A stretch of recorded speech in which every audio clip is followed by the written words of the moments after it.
buenas tardes, buenas noches a todos. Muchas gracias por la preparación del ambiente, la lectura magnífica, Luis, y también la oración, la de Agiles. Y en este espíritu, rogamos a los benditos amigos que nos sigan auxiliando. Hoy estamos reunidos para este seminário relacionado com o Centro Espírita. Vamos tratar de dois aspectos. Em primeiro lugar, situar um pouquinho o Centro Espírita, que entendemos dentro da orientação de los buenos espíritos, do próprio movimento espírita, sobre o que é efetivamente um Centro Espírita. E depois tratar um pouquinho sobre a questão das relações de las pessoas dentro do Centro Espírita, em esta visão de que efetivamente o centro existe em função de las pessoas que lo compõem ou que assistem às atividades, às reuniões que se oferecem. Vamos utilizar duas apresentações distintas uma da outra para este momento. A primeira vai tratar do Centro Espírita, como hemos dicho, está bem?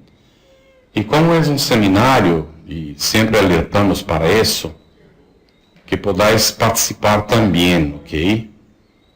E dar manifestação, contribuição, algum comentário que queiras fazer lá em área de texto ou ele próprio micrófono, se quereis manifestar-vos, está bem? Vamos a esta visão do Centro Espírita. Que definição podemos dar de um Centro Espírita? Vou volver atrás para que alguns já não visto, mas me gostaria que dereis contribuição. Que entendeis por um Centro Espírita? Que os parece que seja um Centro Espírita? Que já habéis leído? Se alguém quer falar, pode pedir a palavra.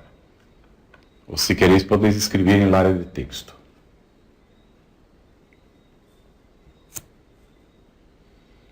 Estamos 30 pessoas reunidas neste momento, aguardando manifestação. A vezes demora um pouquinho por questão da própria internet. Vítor puso lugar para estudar a doutrina de los espíritos. Muito bem. É um lugar onde vamos para estudar a doutrina de los espíritos. Pero, ¿por qué la doutrina de los espíritos? ¿No es la doutrina espírita? ¿No es la misma cosa? La doutrina espírita no es de los hombres. Muy bueno lo que puso Víctor para que podamos ya pensar en esto. No vamos a estudiar doutrina de hombres. Vamos a estudar a doutrina de los espíritos. ¿Está bien?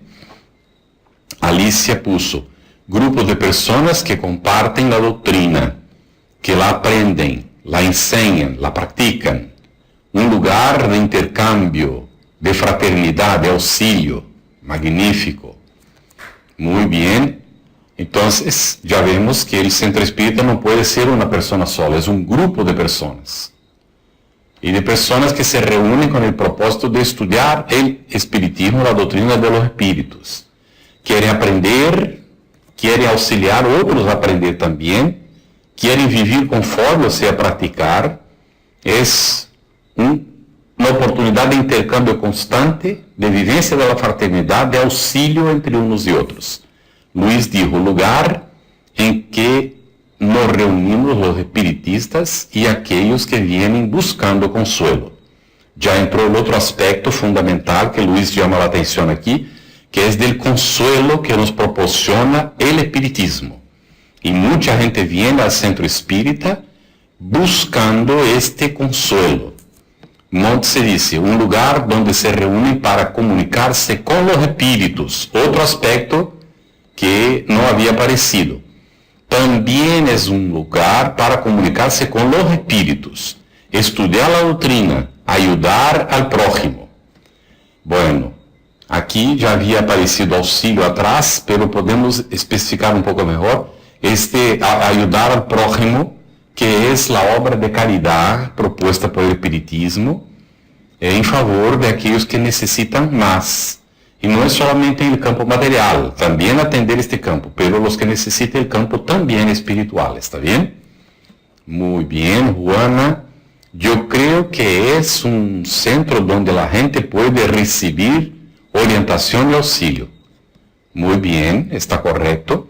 Mucha gente viene en búsqueda de orientación, de auxilio a veces espiritual, a veces material, y la gente viene con problemas personales, a veces de relaciones, a veces familiares, y quieren buscar un horizonte, un entendimiento, una perspectiva distinta de entender su problemática y de solucionar las dificultades que está viviendo, ¿cierto? Excelente.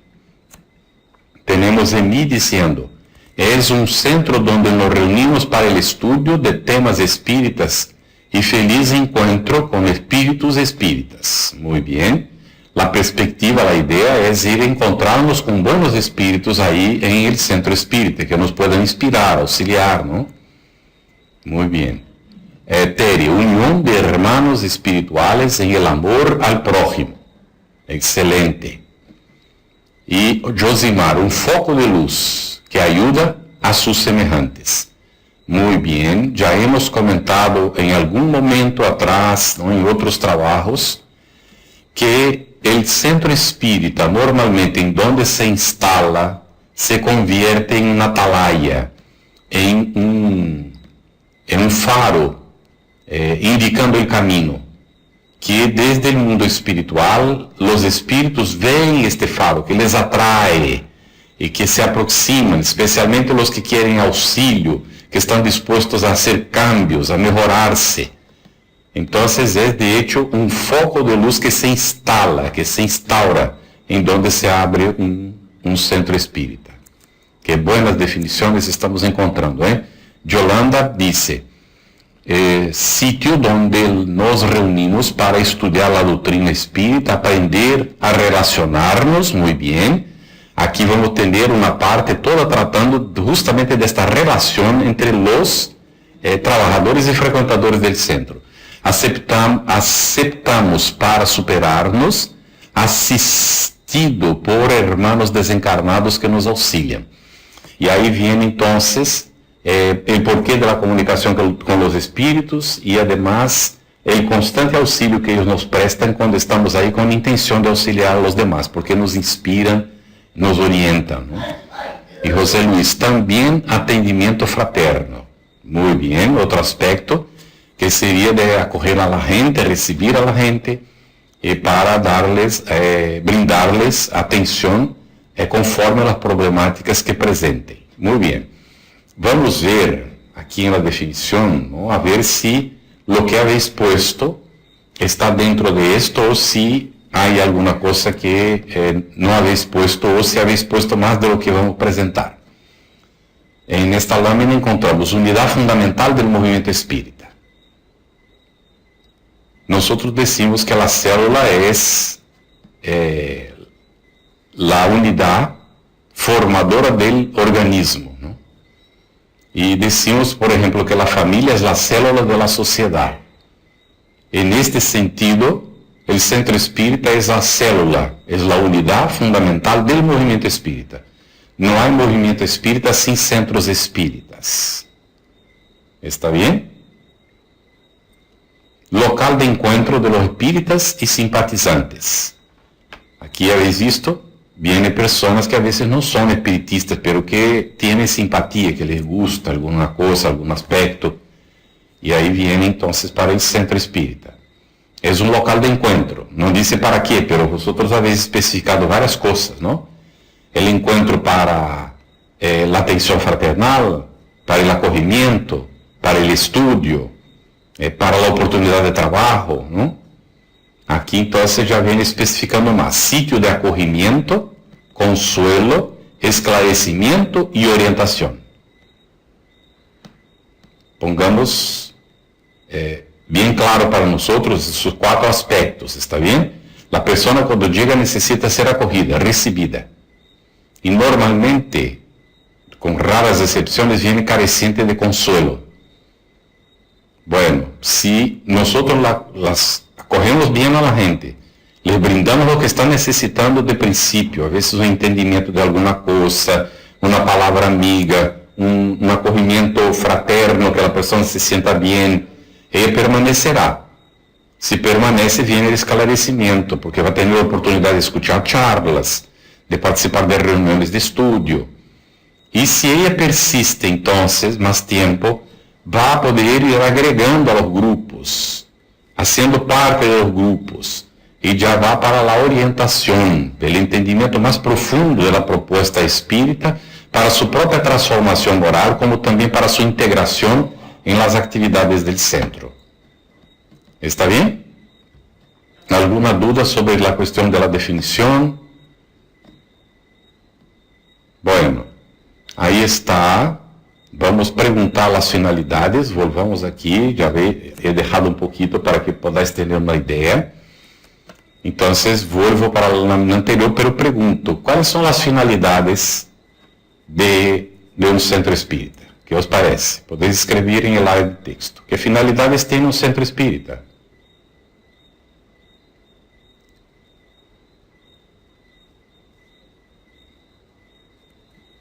Víctor puso acolher, consolar, instruir.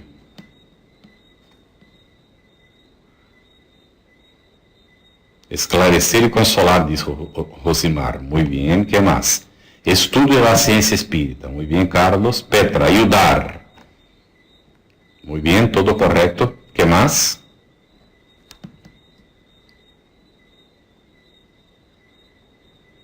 ¿Alguna cosa más? A ver, aguardando manifestación. Quien esté asistiendo después de la grabación, piénsalo también. Tere puso transformación, expresión del espíritu, del espiritismo, reunión de espíritas. Bien, Carlos, ayuda a los hermanos espirituales o encarnados. Muy bien, porque también en el centro espírita nosotros ponemos las reuniones de esclarecimiento y orientación a los espíritus desencarnados, ¿verdad? Muy bien. En informar, formar, acoger, monte-se. Ayudar a la reforma de las personas. Muy bien, José Luis. Estudio sistematizado de la doctrina y de la mediunidad. Muy bien. Luis, estudio del Evangelio para la transformación del ser humano. José Modesto, estudiar, practicar y divulgar. Excelente. Yolanda, trabajar en el bien de nosotros mismos y de los hermanos que necesitan disciplina de trabajo. Si también en el centro espírita se aprende disciplina, esto es una realidad, ¿verdad? También se aprende disciplina. Muy bien, trabaja adentro de uno mismo, auxilia a los que necesitan y se desarrolla disciplina. Vamos a ver entonces qué tenemos aquí. Yo voy a pedir a alguien que lea esta lámina. ¿Quién quiere ser un voluntario? Ya leerla toda. ¿Quién quiere leer, por favor?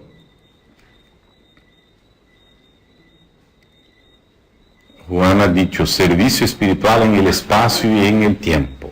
José Luis Márquez va a leer para nosotros. La palabra contigo, José Luis. ¿Se me escucha bien?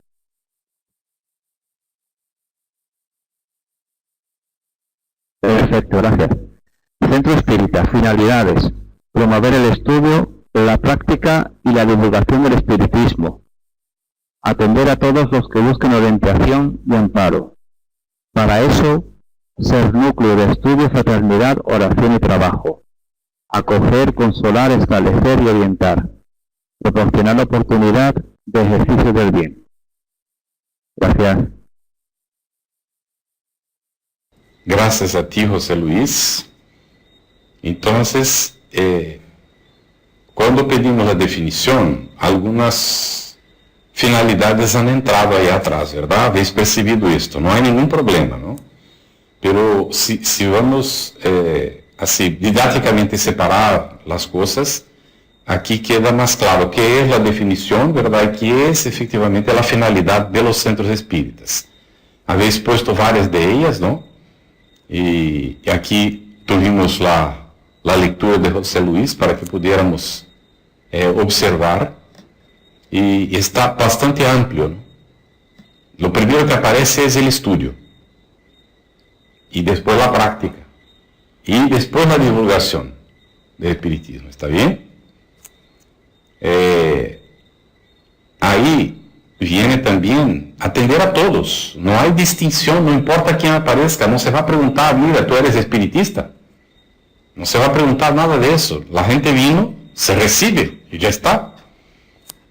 Muy bien, lógico que ahí vamos después de entender, para ser trabajador, lógico que tiene que conocer el espiritismo, pero para frecuentar, ¿no? A veces viene, nunca ha visto nada, jamás ha visto cualquier cosa y puede venir y frecuentar y empezar a ver. Entonces, para cumplir estas finalidades, necesita el centro ser un núcleo de estudio, de fraternidad, de convivencia entre hermanos, de oración, de trabajo. ¿Está bien? Y ahí viene lo que ya hemos examinado anteriormente, las 4 propuestas del acoger, consolar, esclarecer y orientar. Y fundamental, la finalidad principal del centro espírita es proporcionar oportunidad de ejercicio del bien. Que la gente tenga oportunidad de desarrollar sus potenciales en el campo del bien. De estudiar, reflexionar sobre esto y ir entonces adelantándose. Funciones. Vamos a ver que puede haber varias funciones. Una de ellas, dentro de la dimensión estudio, promover estudio metódico y sistemático del espiritismo. Son 2 cosas distintas, ¿no? Un estudio metódico puedes hacer con método el estudio, tener una cierta secuencia y tal. Pero el sistematizado de la doutrina espírita ya presupone no apenas un estudio secuenciado, sino un estudio que va a buscar informaciones en varias fuentes y que tiene objetivos definidos para cada encuentro y así sucesivamente, ¿no? Actividades previstas y tal. ¿Está bien? Bueno, hay que promover la enseñanza espírita a los niños. Incentivar y orientar a los jóvenes. Promover el estudio de la mediunidad. Promover el estudio del espiritismo en el hogar. ¿Está bien?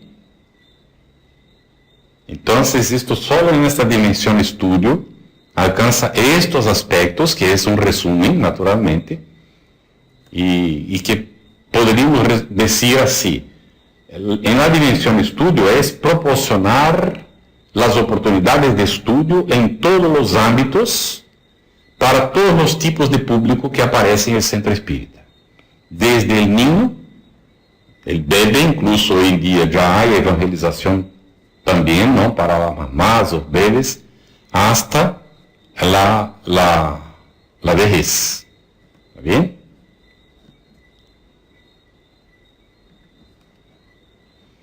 En la dimensión práctica, me gustaría que alguien leyera, por favor. ¿Quién quiere leer? La dimensión práctica para nosotros. Un voluntario, una voluntaria.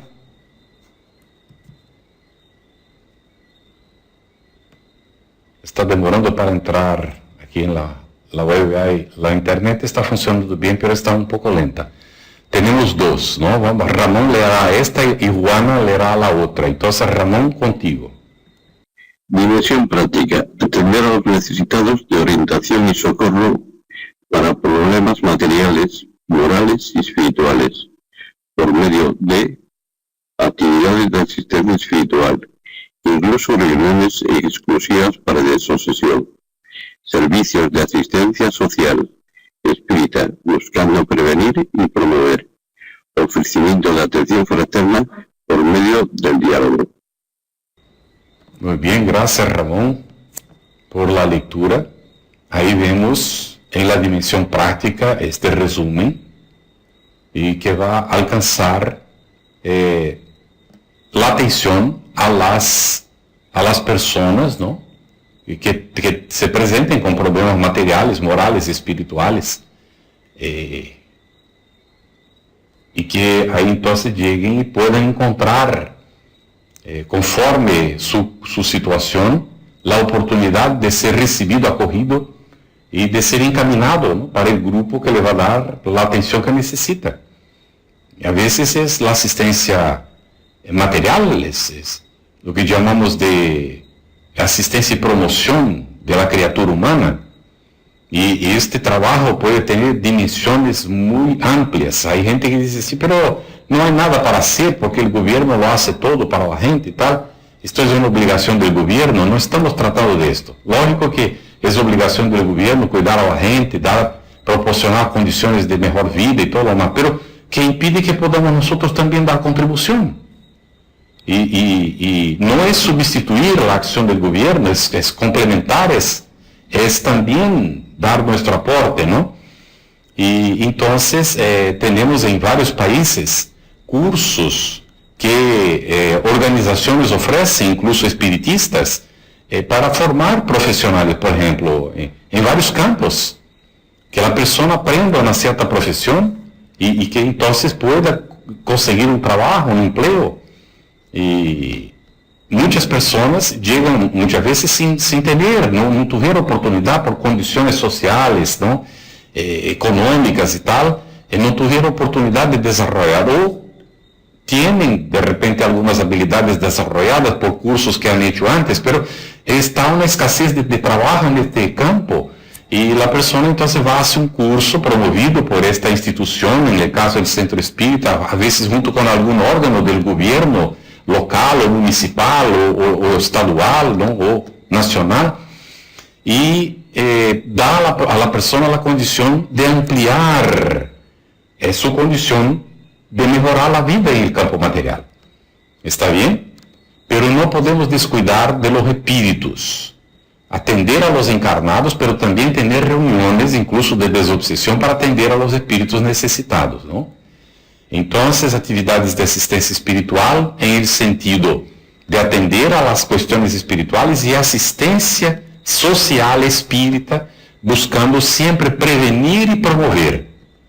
Não deixar a pessoa na miséria. Aqui me recordo de uma vez que estava visitando com Divaldo o Centro Espírita, e como cheguei antes e tal, saímos caminhando, a gente quis ensinar em Centro Divaldo e eu acompanhei, não?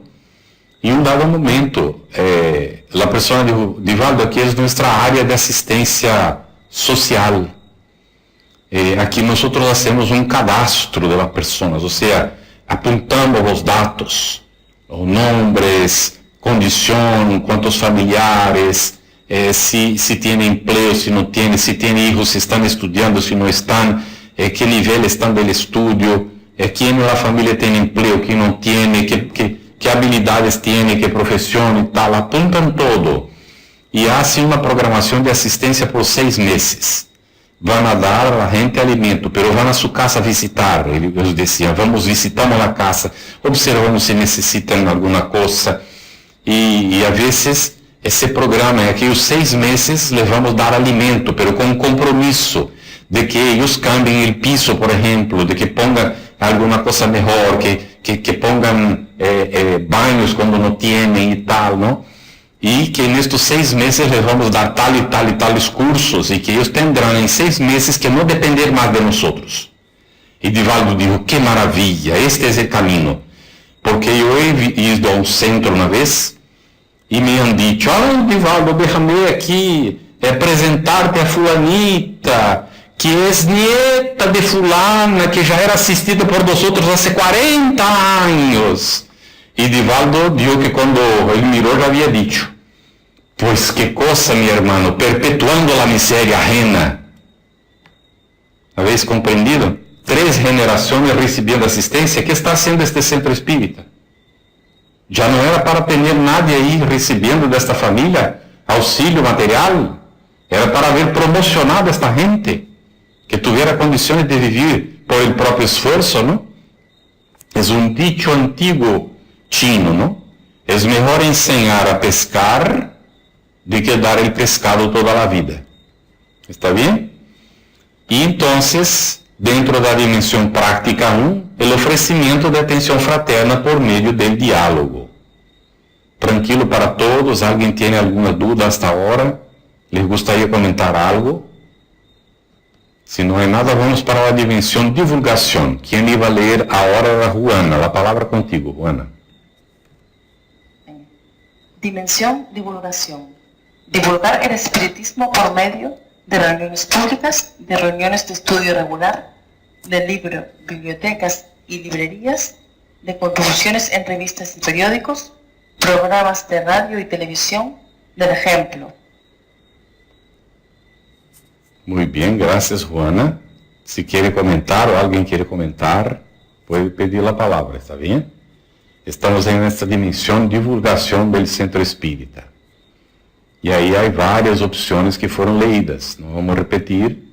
Hay otras, lógico que sí, pero quiero destacar que termina con el ejemplo.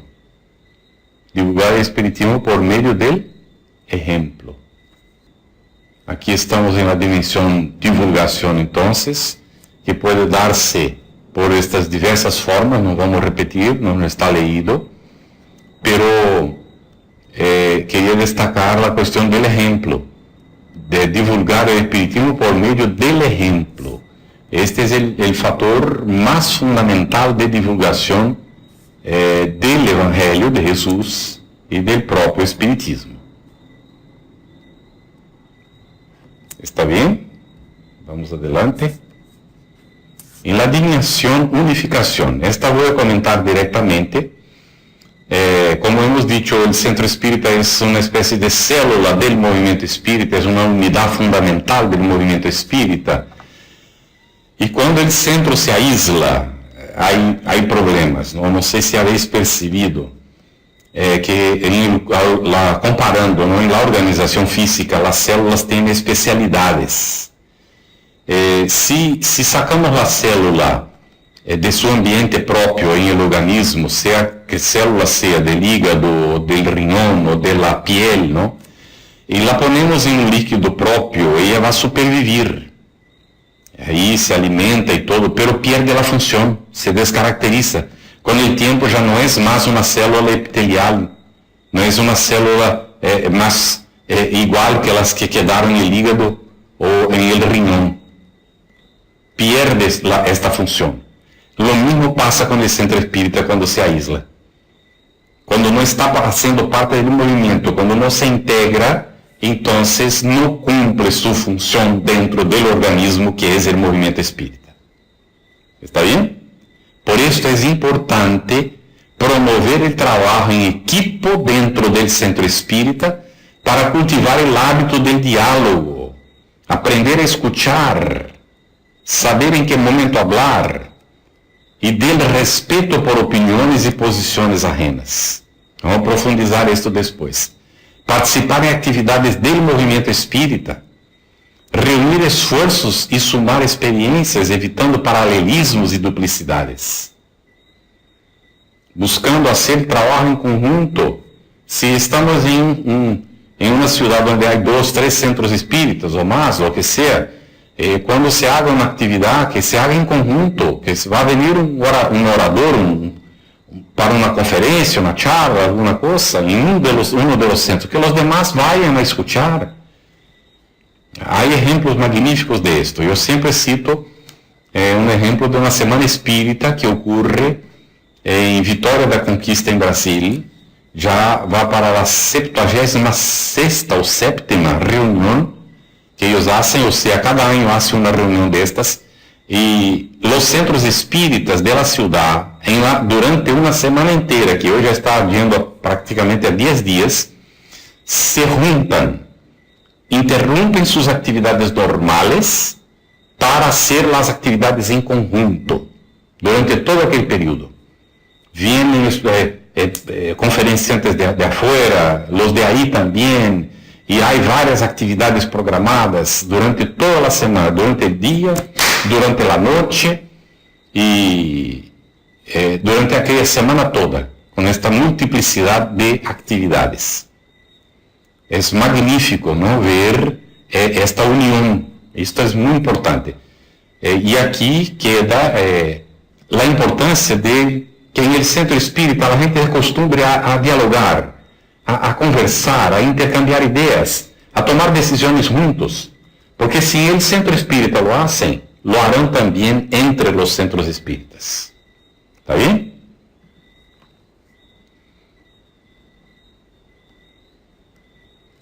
Carmen dijo, sale del equipo de trabajo. Sí, los equipos de cada centro se unen para formar un equipo inmenso para la, ¿está bien? Para la realización de las tareas en conjunto. El centro espírita, su organización en la dimensión institucional del centro.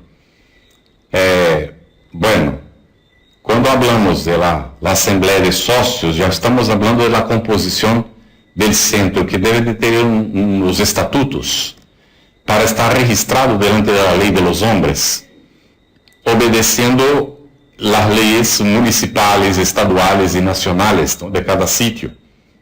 Y normalmente en todo el país se pide que, si es una organización, que tenga unos socios, y que estos socios se reúnan y que elijan una junta directiva.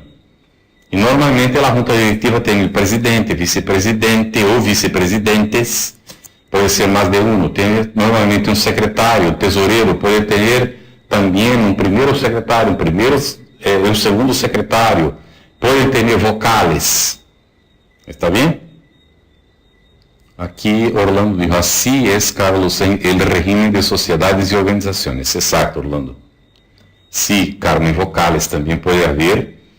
Y normalmente se hace un número ímpar en esta junta directiva para poder, cuando votar, no dar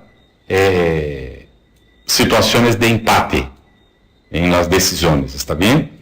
Aunque se pueda dar al presidente un voto de calidad en que él decida cuando hay una situación en que queda parejo o empatada la definición. Pero normalmente nosotros ponemos los 5 o 7 miembros.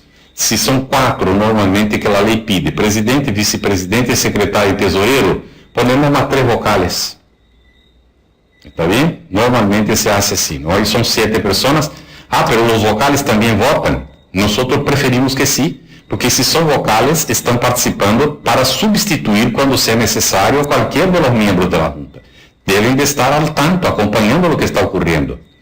Y si son vocales, son trabajadores del centro. Proponemos que la Junta Directiva sea solo de trabajadores.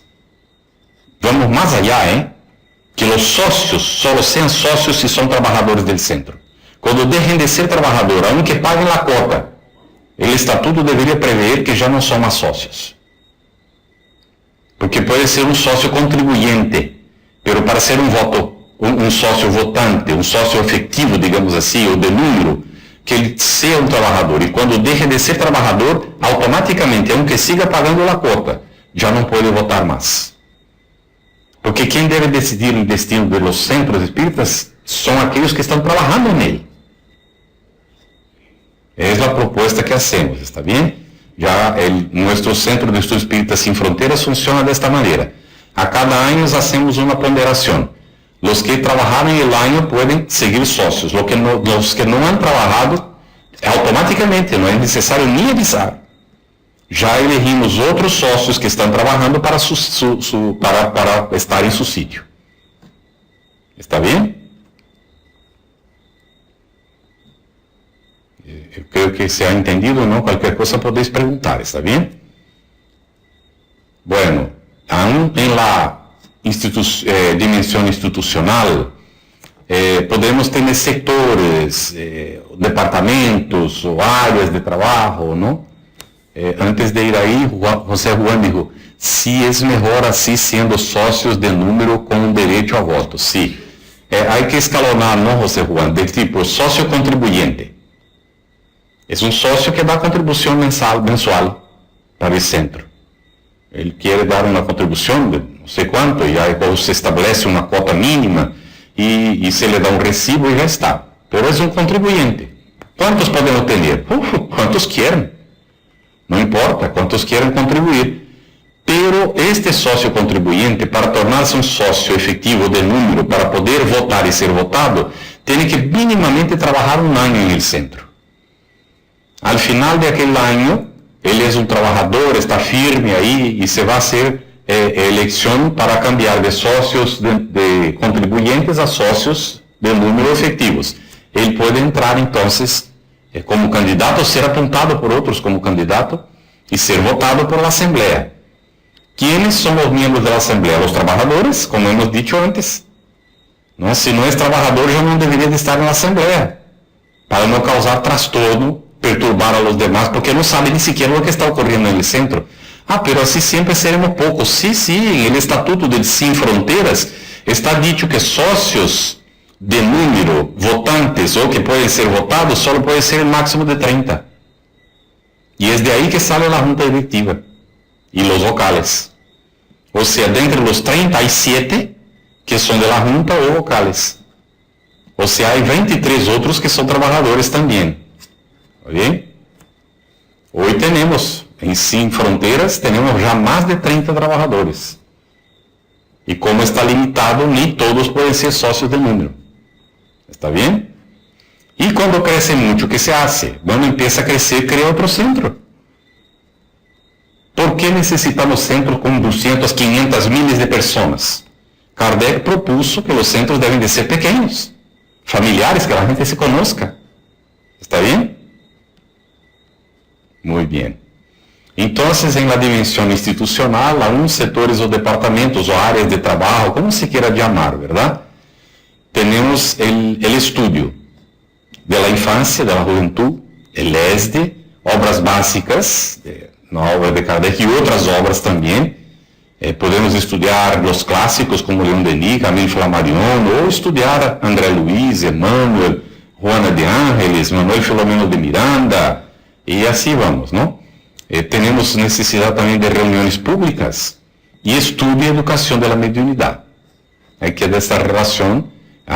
Pero en mi centro no tenemos ni gente ni nada para tantas cosas, que se haga lo que es necesario. Tuvimos centros que no tienen reunión para niñez, la juventud, para infancia, porque no aparecen niños, pero dentro de un tiempo empiezan a aparecer los niños, ahí empieza la actividad para los niños. ¿Está bien? Orlando dice, los estatutos pueden prever diversos tipos de socios, fundadores de pleno derecho, aportantes, los cuales pueden o no tener derecho de votar dependiendo de los estatutos. Exactamente. Los estatutos son los que definen, Orlando. ¿Está bien? Está correctísimo. Y el estatuto puede no entrar en todos los detalles que aquí estamos poniendo. Él podrá decir que va a tener sectores o departamentos para atender a los estudios conforme las necesidades de la casa.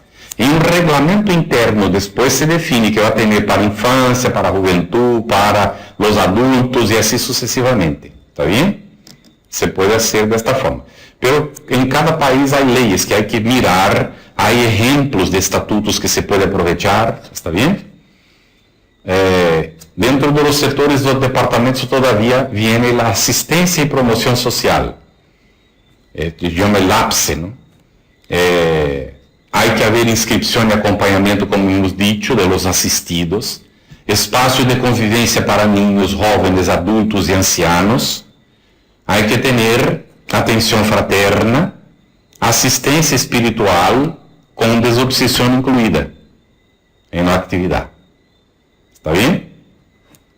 Aquí hay un comentario de José Luis. Los que estudiamos en este centro, ¿podemos ser socios simpatizantes? Si es así, ¿cuál es el proceso? Muy bien. Basta llenar una ficha ahí en nuestra página y enviarla para la secretaría, José Luis, sin problema ninguno. ¿Está bien? Orlando dice, perfecto, Carlos, una clase magistral de Derecho Societario. Muy bien. Excelente. Es bueno que Orlando es abogado, entiende bastante de esto, ¿no, Orlando? Y si quiere poner alguna aclaración, esté a gusto, incluso comentar. ¿Entendiste, no, José Luis? Es entrar ahí, si necesita alguna información, pida a Maite o a Lía, ¿no? Maite es nuestra vicepresidente y Lía es nuestra secretaria, o a cualquier de los miembros de la Junta. Víctor Ruano es el tesorero, Carmen Cardona es vocal, así como Fernando Lora, ¿no? Y entonces podéis preguntar las informaciones. Yo creo que tenemos también como vocal a Fiora ahora, ¿no? Que Miguel tuvo que salir, ¿cierto? Muy bien, vamos adelante. Aquí dentro de la dimensión institucional todavía, sectores o departamentos, la divulgación. Divulgación va a contar con biblioteca, librería, prensa, si es el caso, radio y televisión, si es el caso. Porque ni toda la gente va a poder tener televisión, aunque hoy es tan fácil tener una web TV, ¿no? Muchos centros lo hacen y muchas veces ponen programación de cosas que no cuidan, hablan tonterías y perjudican la divulgación del espiritismo. Por lo tanto, si vamos a hacer algo, hay que hacerlo con criterio, ¿no?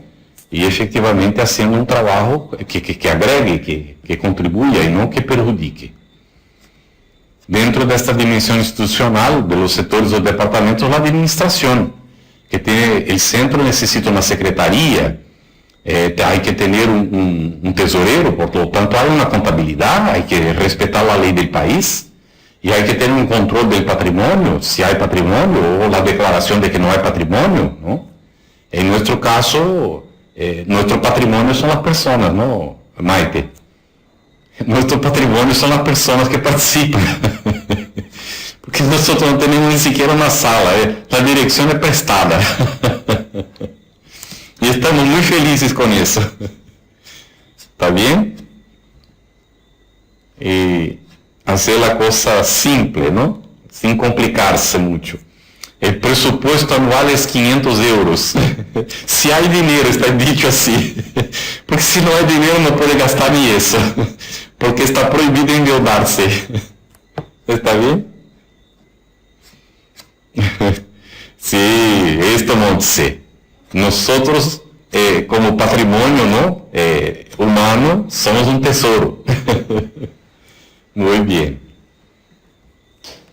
La organización en una dimensión institucional, vamos a tener, por lo tanto, los socios que se reúnen en asamblea, la junta directiva que es elegida por los socios, los colaboradores que son los trabajadores del centro, los frecuentadores y los asistidos. Muchas veces los asistidos y frecuentadores se confunden, pero hay personas que solo son asistidas, no frecuentan reuniones, vienen para recibir la asistencia de que necesitan, buscan, reciben la asistencia y se van. Hay situaciones así. Por lo tanto, es un grupo que se pone aparte simplemente para examinar esta situación. Muchos asistidos, con el tiempo, se convierten en frecuentadores, participantes mismos del centro. ¿Está bien? Pepe, el centro no se puede decir que es con ánimo de lucro. Exactamente, Pepe. No debe de tener ningún ánimo de lucro.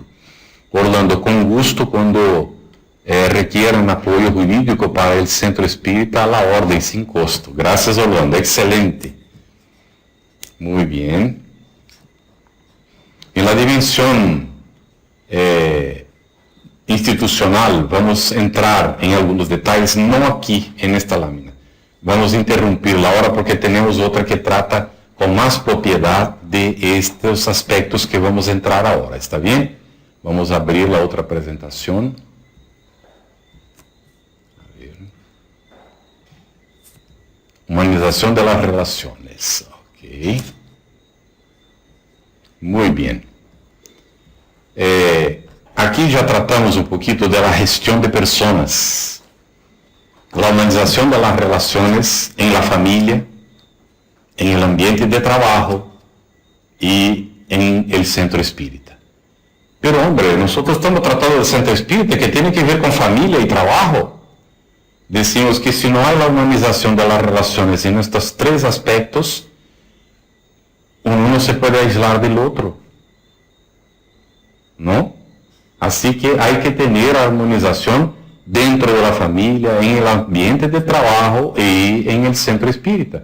Y armonización interna, armonización de las relaciones con la gente en la calle, el respeto en el tránsito. Ay, Dios mío, se está tratando de que a final de cuentas no es que yo voy al centro y me siento, escucho la charla y se acabó. No, ni siquiera empezó. ¿Está bien?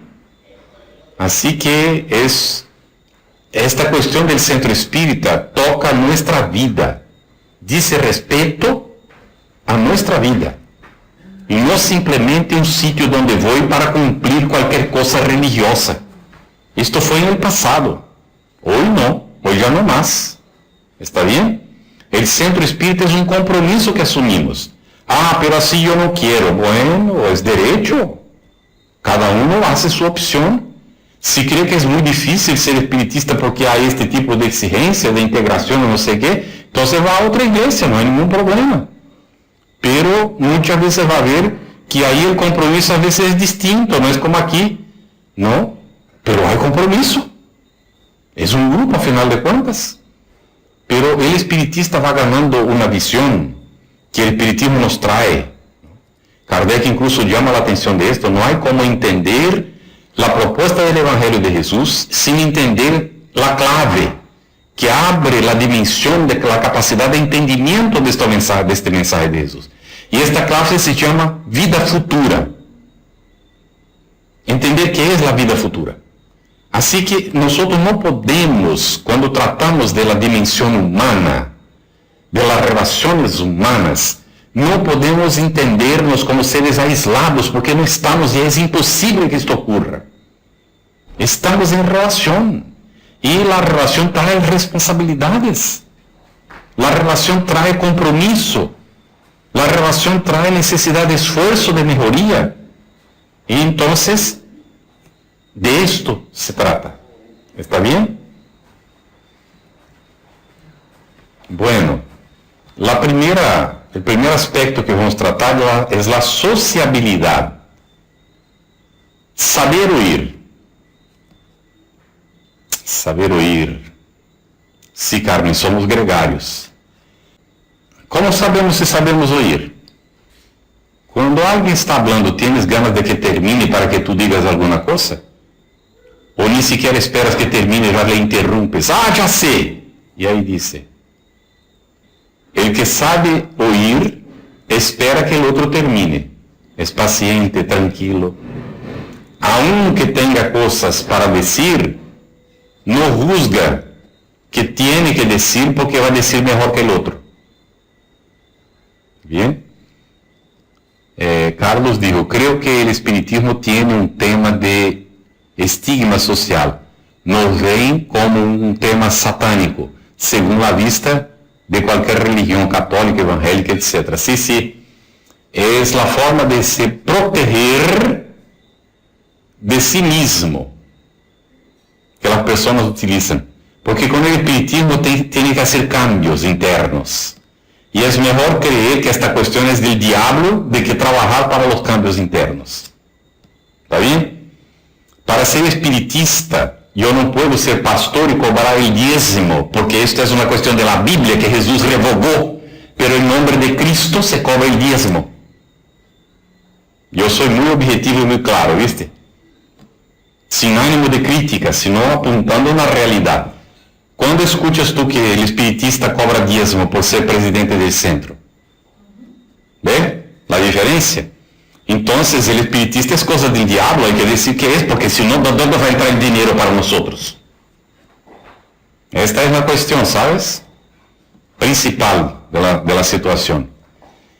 Pero vamos con tranquilidad y recibir muy bien la gente. Tenemos varias veces personas que vienen, incluso que ya fueron, aquí mismo tenemos gente que ya fue protestante, pasó por el catolicismo. Respetamos profundamente, pero si es necesario aclarar, tenemos que aclarar las cosas, ¿no? Sí. Cuando hablamos que somos espiritistas, nos miran raro, porque están inducidos por sus pastores, por sus,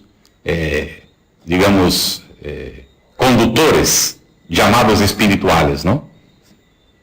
¿Está bien? Pero respetamos. Y vamos a convivir, escuchar sin reprender, sin pelear. Y la persona, pero tú lidias con cosas del demonio. Dice, no. No, porque el demonio no existe, salvo en tu cabeza. Una vez he dicho esto a un amigo, se quedó mirándome, ¿no? Y más tarde lo comprendió. Quien cree el demonio somos nosotros mismos, o nos hacemos demonios, ¿no? Con nuestro comportamiento. José Juan, escuchar atentamente lo que está expresando la otra persona y lo que nos quiere decir. Exactamente. Exactamente, José Juan.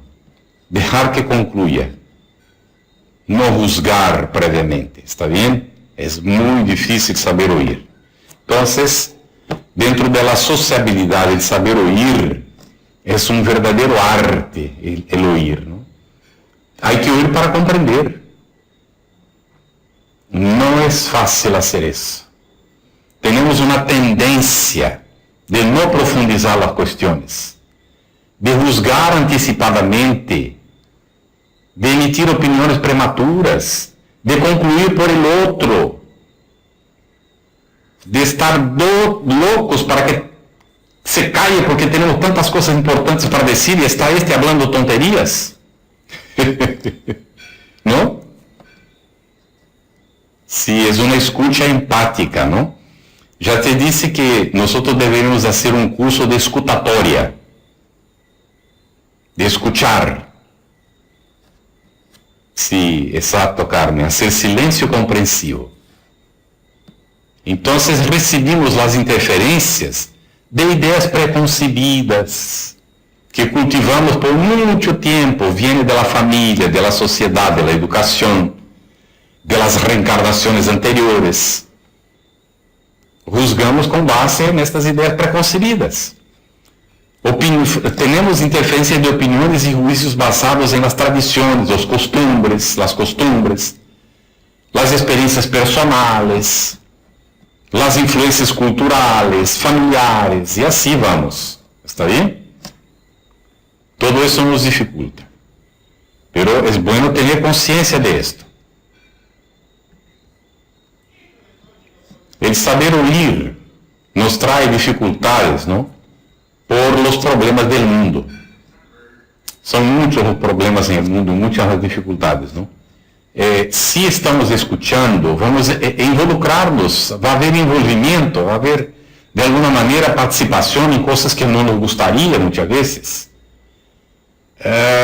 Y si estamos escuchando al otro, necesariamente va a aparecer una especie de comprensión del problema que no queremos comprender, porque no queremos comprometernos, ¿no? Entonces es mejor no escuchar para que no haya esta situación ahí de después no poder salir. Hay gente que piensa así, ¿verdad? Pero de hecho, si escuchamos, si estamos atentos, vamos comprendiendo y generando una conciencia de la necesidad de cambio de comportamiento. Y ahora yo pregunto, ¿cambio de comportamiento de quién?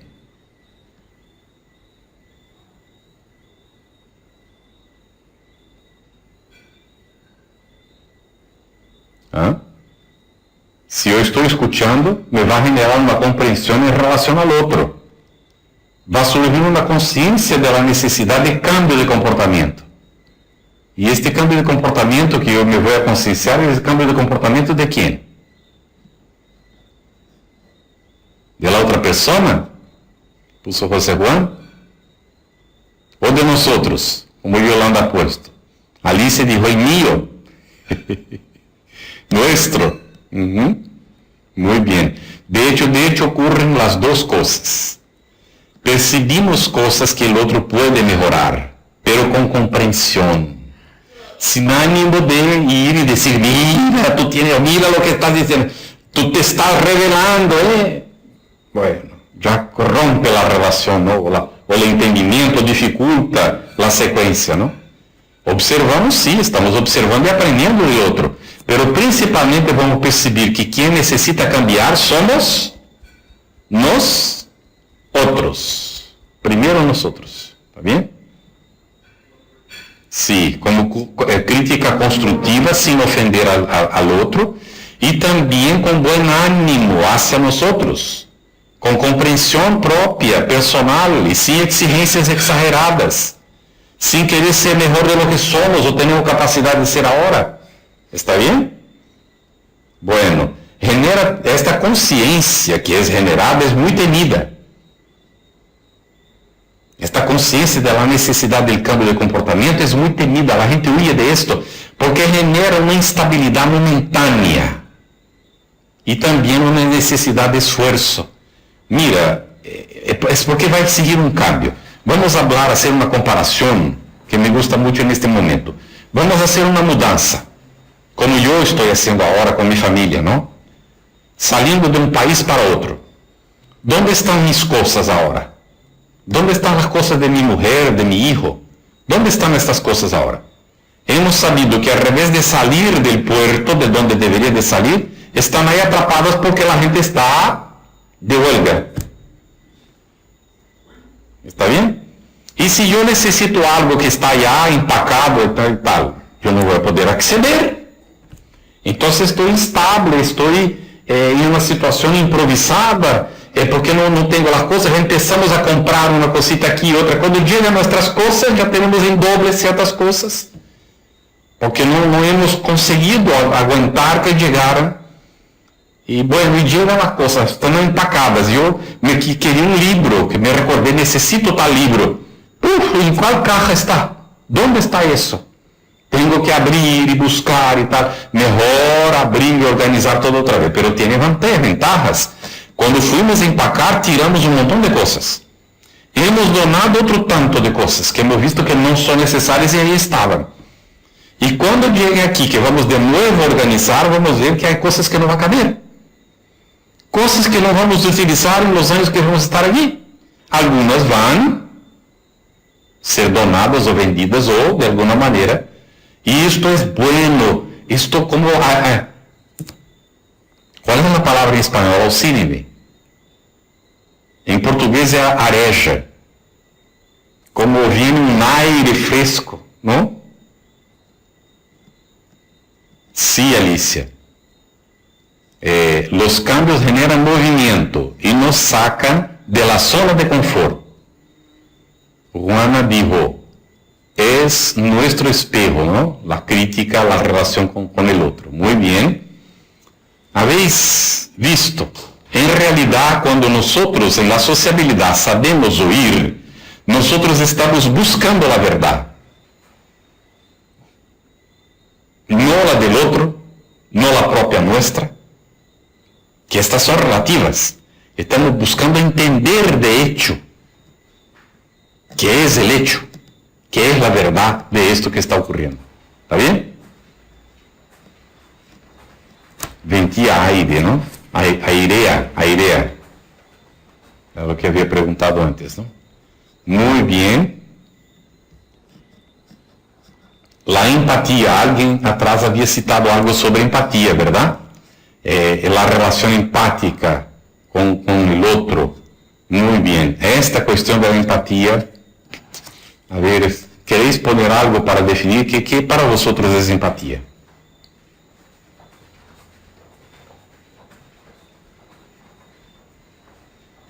Alicia, es la capacidad de ponerse en lugar del otro. Muy bien. Antes Yolanda había puesto, nos removemos todo nuestro ser en la situación de saber escucharnos, saber oír. Muy bien. Y ahora empatía. Es la capacidad de ponerse en lugar del otro. ¿Algo más? Normalmente se tiene como definición esto que Alicia ha puesto. Aquí entró más también. José Luis, ponerse en lugar de otros. Orlando, se guarda silencio mientras se oye, pero al terminar la otra persona se puede emitir una opinión. Muy bien. Ok, esta es la relación, ¿no? del intercambio. Vamos a ver, para profundizar un poquito la empatía. ¿Qué ocurre? ¿No cambias?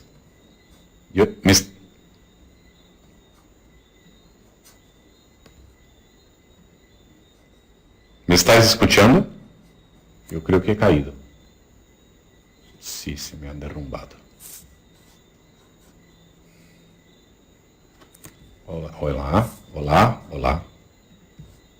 Hola, estás escuchando, ¿verdad?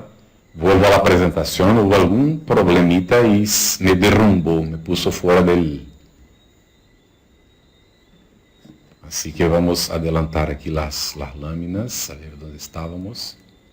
Creo que aquí, exige, aquí, empatía. Queríamos esta, mira. ¿Está bien? Sociabilidad, empatía.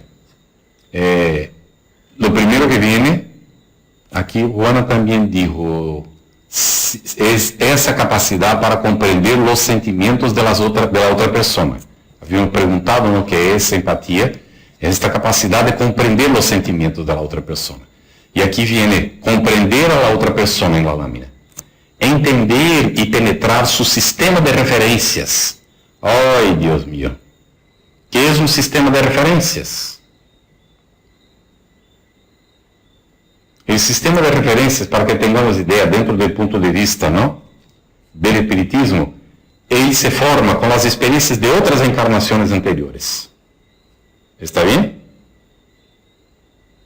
Y de la educación que vamos a recibir desde la concepción, en la vida intrauterina, en la niñez, en la juventud, y así vamos formando los sistemas de referencia.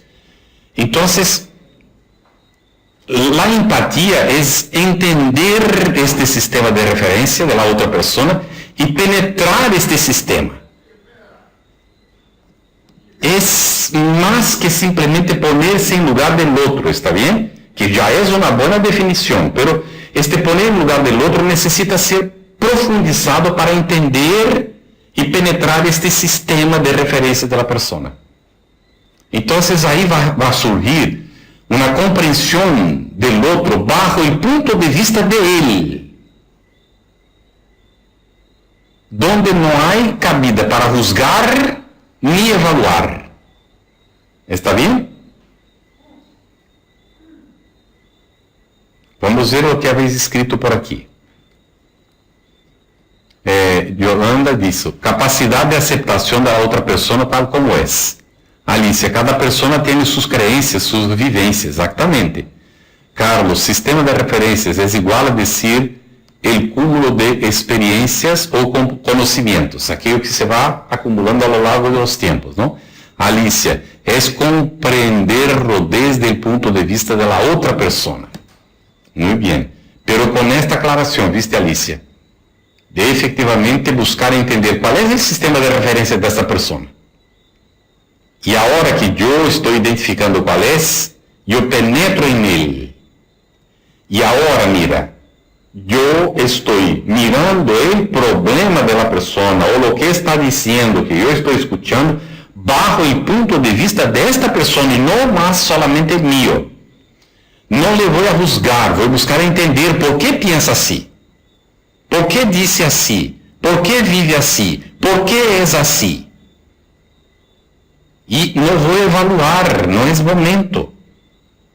Y ahí tengo una ventaja. Mira lo que viene después. Sentir los problemas del otro desde su referencia y perspectiva, como él mismo lo siente. ¿Está bien eso?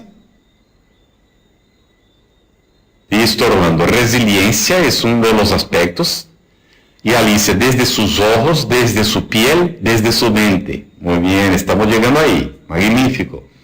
Y ahí tenemos una gran ventaja. La ventaja de haber logrado adentrar este sistema de referencias, porque lo hemos entendido. Estamos examinando ahora la situación bajo el punto de vista de él. Y en el momento en que queremos, podemos salir afuera de su sistema de referencia, conservando el conocimiento de eso, y ahora mirar la situación desde afuera.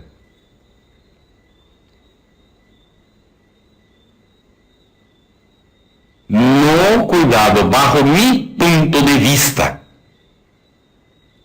pero mirando la situación desde afuera en el conjunto de las circunstancias, del momento, de la situación que está creada y así sucesivamente. Del contexto familiar que tiene, del contexto social que vive, de la situación familiar que tiene.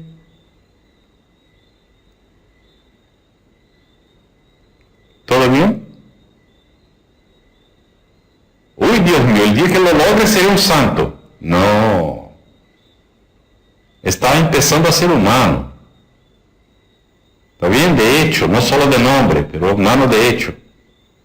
Porque el verdadero ser humano llega a esta situación. Verdadero ser humano, Jesucristo. Oh, pero es muy difícil. ¿Cuándo vamos a conseguirlo? Ahora, intentándolo, empezando. ¿Está bien? Alice desde Susana, la empatía se consigue practicando. Exactamente. Muy bien, Alice, excelente. No hay cómo, hay que ejercitar, ejercitar. Y vamos a un elemento que nos va a auxiliar a conquistar esta sociabilidad y esta empatía, que se llama confianza básica. ¿De qué se trata eso? Confianza básica. ¿Qué será que significa eso? Vamos a ver. Dentro de la sociabilidad hay este aspecto de la confianza básica, que nos da la condición de la sedimentación de la sociabilidad, de la relación social, de la relación con el otro, de la profundización y la, yo no sé si es calificación o cualificación, yo creo que es cualificación, ¿verdad?, de esta relación. O sea, darle más valor. Vamos a ver si queda claro, ¿no? Entonces, la confianza básica parte del presupuesto siguiente: la otra persona es otra, pero es merecedora de confianza. ¿De qué se trata eso? ¿Está bien? Porque normalmente, en función de los atavismos, o sea, de las referencias nuestras que hemos creado en el pasado, de las convicciones que tenemos, de la mala educación que hemos recibido y así sucesivamente, malos hábitos, ya partimos del presupuesto de que si la otra persona es otra, no merece confianza. Porque en este punto de vista equivocado pensamos que el único que merece confianza somos nosotros. Y si pensamos así, normalmente es porque de hecho no confiamos ni siquiera en nosotros mismos. ¿Está bien eso? Entonces la otra persona es otra, pero es merecedora de confianza. Y vamos a encontrar en el espiritismo muy claramente que todo individuo tiene tendencia siempre para el lado positivo, incluso cuando nos parezca o las situaciones parezcan indicar el contrario. Todos tienen. Aún el más grande crápula, el más grande malhechor, él tiene tendencia para el bien. Esta criatura no lo ha percibido y relucta contra, pero la tiene.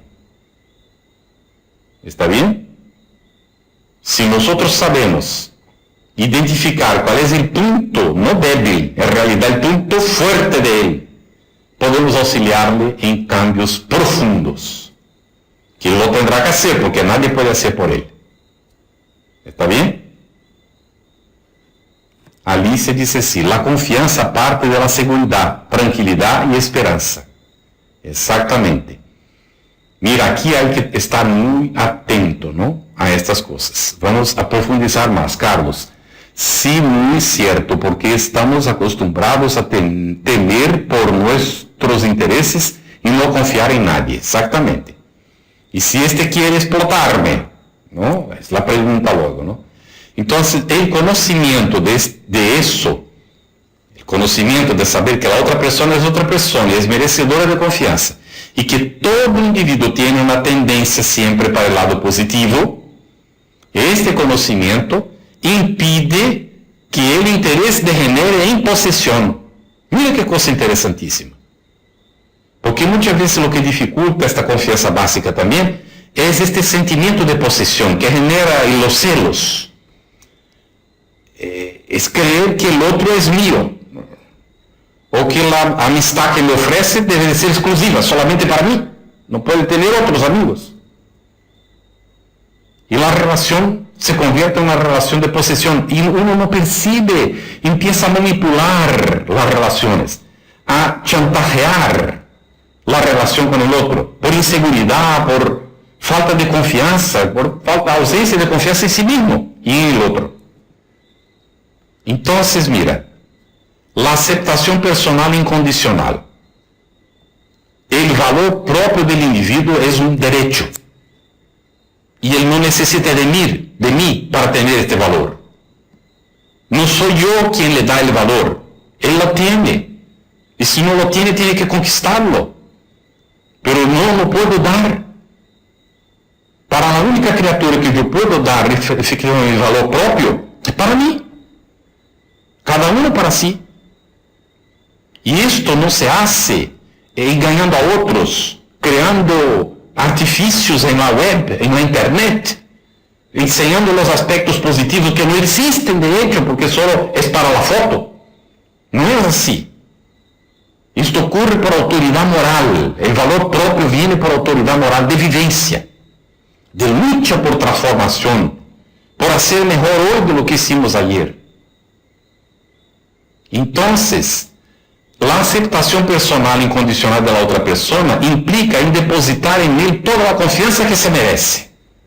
Aí vem o que Alicia disse. A confiança parte da segurança, tranquilidade e esperança. Se eu estou seguro de mim mesmo, nada me pode prejudicar. Pero viene uno, le apunta uma arma e te lleva o dinheiro. Não me perjudicou? Perjudicou a si mesmo.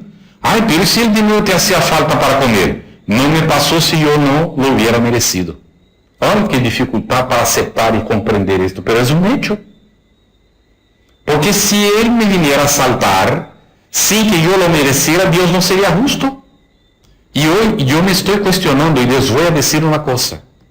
Não é por ser bueno. Eu quero examinar com vosotros uma situação que he vivido hoje, rapidamente, por el tempo. Me fui a um supermercado a comprar algumas coisas e estou em um país novo, não conozco a gente. E me abordou um muchacho. E me dijo, dá-me uma moneda. E eu me mirei, me assustei, não esperava que ele me pediera, não? Dá-me. E se vino para arriba mim, eu me senti como que invadido. E pensei, Deus meu, pero normalmente, quando a gente me pide, eu pongo a mão no bolsillo, saco o que sale, vai e le dou a pessoa as moedas que estão aí, não? Não é por ser bueno, é por uma questão bueno, se a pessoa está pedindo, ela necessita. E se puedo dar estas moneditas que está aqui, por que não dar? Pero me vino uma coisa rara. E eu então meti a mão no bolsillo e tinha umas moneditas de local. E lá saquei, e ele mirou que eu só saquei as moedas, e eu agarrei uma e lhe di, ele disse, não, dá-me outra. E eu então, Deus meu, o que está passando? Agarrei, e ele disse assim para mim, não, dá-me outra. E eu então lhe mirei e lhe disse, não. E ele agarrou as que ele havia dado e saiu. E a esta hora eu me estou perguntando por que ele disse não. Se em outra circunstância eu havia dado todas as moneditas, que não era muito dinheiro. Mira que coisa. E aqui então me está entrando isto. Eu não conosco esta pessoa, não sei quem é, e não tive confiança de entregar-lhe aquele pouquinho de moneditas em suas mãos, porque naquele momento, por a insistência dele, me quedou a dúvida de o que ia a ser com aquilo. Bueno, pero el Evangelio dice para dar sin juzgar a quien. Mira la lucha que tenemos nosotros. Estoy confesando una situación personal para que veáis en qué circunstancias muchas veces nos vemos. ¿Está bien? Porque no es simple. Y tampoco es, bueno, ya está dicho en el Evangelio según el Espiritismo. Si nosotros agarramos, lo más simple que podemos hacer es agarrar todo lo que tenemos y dar a los demás. Pero Jesús no recomendó a quien necesitaba hacerlo. Porque más difícil que dar todo a los demás es administrar los bienes para generar dignidad en los semejantes. ¿Está bien? Sí, y ahí viene, implica en depositar en él toda la confianza que se merece. Si yo sé que una persona roba, yo no puedo dejar dinero sobre la mesa cuando esta persona me venga a visitar, porque la primera oportunidad va a agarrar el dinero. ¿Me habéis comprendido? Entonces, darle toda la confianza que se merece. Pero, ahí mira lo que pasó. Chico Xavier dice que su mamá estaba con un problema, porque una vecina, cuando la mamá salía, venía y asaltaba el horto. Robaba las frutas, los legumbres. Y entonces la mamá un día agarró, puso un candado y tal, ¿no? Pero de la misma forma la persona entraba. Y un día fue a salir, agarró la llave, tocó en la vecina y le dijo, mira, yo voy a salir y me están pasando unas cosas raras. Cuando yo salgo, me está robando el horto, ¿no? Los legumbres. Y yo quería pedir su apoyo. Entonces le voy a dejar la llave para que me cuide, por favor, mientras yo esté fuera. No le ha robado nunca más. ¿Está bien? Y entonces le pasó a dar legumbres y tal y cosas. Periódicamente. ¿Está bien? Entonces, circunstancias y situaciones. Promover el surgimiento de una amistad sincera y sólida que facilitará la relación dentro de los grupos. ¿Está bien? Si estamos dentro del grupo, desarrollar estas condiciones en la convivencia del diario vivir. Bueno, aquí fuimos en el Centro Espírita, en la familia, la humanización de las relaciones que va a trasladar naturalmente, ¿no? El campo del Centro Espírita, porque vamos a llevar esta vivencia que estamos aprendiendo en el centro de la familia y la vivencia que tenemos en la familia, traer para dentro del Centro Espírita, porque si la familia es la consanguínea y estamos caminando para la familia espiritual, el centro es la extensión de la construcción de esta familia espiritual. Pero no queda ahí, porque la gente que estamos en el trabajo, también hay razones para que las conozcamos y convivamos con ellas. A veces más tiempo con los compañeros de trabajo de lo que convivimos con la gente de la familia durante el día, en el periodo laboral que tenemos, a veces de 8 horas. Y en el Centro Espírita, vamos algunas veces a la semana, cuando vamos algunas veces, y quedamos algunas horitas.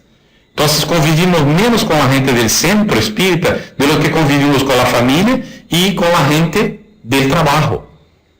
Todo lo que se aplica al Centro Espírita se aplica a la familia y al Centro Espírita y al trabajo. ¿Está bien? Muy bien. Nuestro tiempo se termina. Devemos finalizar compreendendo que el Centro Espírita está en un contexto.